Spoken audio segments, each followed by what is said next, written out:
So what happens when a modern political protest is fought not with hashtags and tweets, but with ancient philosophy? Well, today, we're going to dig into a really fascinating document that does exactly that. It's basically a declaration of intellectual war, but it's written in the style of classical sages. And that's what makes this so wild. It's weapons of choice. Right out of the gate, instead of some list of political demands, the document opens with this quote from Confucius. And that just immediately sets this really high-minded, almost sacred tone. The message is pretty clear. This isn't just about politics or borders.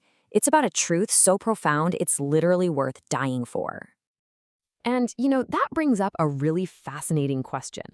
Why would you use the language of ancient sages to fight a 21st century battle? And what we're going to see is that this is way more than just a stylistic choice. It's actually a super powerful rhetorical strategy, and we're about to break down exactly how it works. Okay, so this document we're looking at is a modern gyokmun, which you can think of as a public denunciation. It's aimed squarely at China's Northeast Project, a pretty controversial academic initiative that claims some historical Korean kingdoms were actually part of ancient China. By using classical Chinese, the author is basically framing this whole modern fight as a timeless struggle, good versus evil. So the first move in their playbook? Seize the moral high ground. Before they throw a single punch, before they make any specific accusations, the author builds this whole universal framework of what's right and what's wrong, using ideas that anyone familiar with East Asian classics would instantly recognize. And the cornerstone, the absolute foundation of this whole thing, is the concept of the way, or Tao. But just look at how they define it here. It's not some vague spiritual path. Nope. For this argument, the way is specifically defined as protecting historical truth. And just like that, with one single move, the author turns a nerdy historical debate into a cosmic moral showdown. And what's so clever here is how they set up this really stark black and white moral world. There is absolutely no gray area. So on one side, you've got the way, historical truth, and discretion, righteous action. On the other side, you've got evil, deceitful claims, and deceit, manipulation. The battle lines are drawn. You're either with us on the side of truth, or you are, by definition, evil. That's it. Okay, so once that big philosophical foundation is set in stone, the tone shifts. Big time. We go from the abstract to the specific. The gloves really come off and the accusations start flying.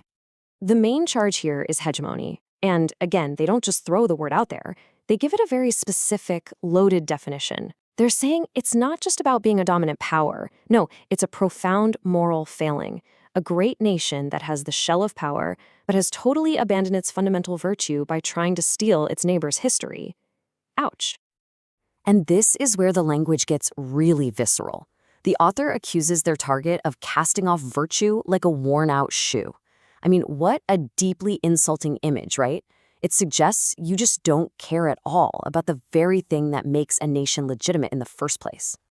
Then they go after the intellectual argument of their opponent, and they just dismiss it with this really powerful metaphor. It's not just that they think the argument is wrong.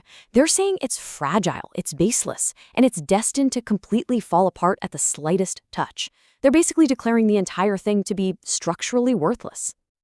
And this next quote from Confucius just brilliantly hammers home how final this condemnation is.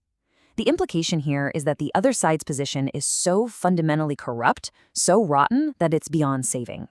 It's basically saying, why even talk? The wood is rotten. You can't carve it.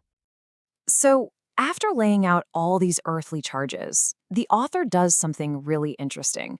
They elevate the whole dispute. This isn't just a debate between scholars or nations anymore. Nope.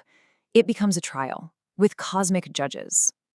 To do this, they bring in the concept of heaven's net. This is a classic idea from the Tao Te Ching, and it suggests a kind of inescapable, universal justice. The message is super clear. You might think your power can protect you, but you can't hide what you've done from the judgment of heaven.